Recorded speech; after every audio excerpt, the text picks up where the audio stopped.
Mixie கொடுத்துட்டா வாங்கிட்டேன், TV கொடுத்துட்டேன் பெருமையா வாங்கிட்டேன், சேலை கொடுத்துட்டேன் பெருமையா வாங்கிட்டேன், வேட்டி கொடுத்தா பெருமையா வாங்கிட்டேன், அரிசி கொடுத்தா பெருமையா வாங்கிட்டேன், எண்ணெய் கொடுத்தா வாங்கிட்டேன், அப்புறம் காசு ஆயிரக்கணக்கா கொடுத்தா வாங்கிட்டேன், 10,000 2,000 கொடுத்தா வாங்கிட்டேன், இலவசமா திருமணமும் பண்ணி வச்சிட்டேன்.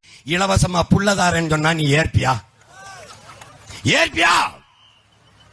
எவ்வளவு மானங்கட்ட செயல் உனக்கு தெரியுதா தெரியலையா? இப்ப அதை சொல்லும் போது உனக்கு எவ்வளவு வலிக்குது. மரியாதைக்குரிய அண்ணன் சீமான் வீட்லயும் 100 யூனிட் இலவச மின்சாரம் ஏற்கனவே கொடுக்கப்பட்டு கொண்டிருக்கிறது. நாம் தமிழர் கட்சிக்காரங்க யாரும் அது இதுவரைக்கும் சரண்டர் பண்ணல, எங்களுக்கு வேண்டான்னு சொல்லல.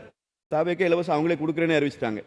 நாம் தமிழர் கட்சி தொடர்ச்சியாக அதை பேசுது. நான் தம்பிக்கு அன்போடு சொல்றேன், நாம் அதை பெற்றுக்கொள்ளுகிற போது அதை சாதாரணமா பார்க்கிற நாம் தமிழர் கட்சி மக்களுக்கு அதை பணமாக கொடுக்கிற போது கையேந்த வைக்கிறீர்கள், பிச்சையெடு, இந்த வார்த்தைகளை முதல் தவிர்க்கணும்னு சொல்றேன்.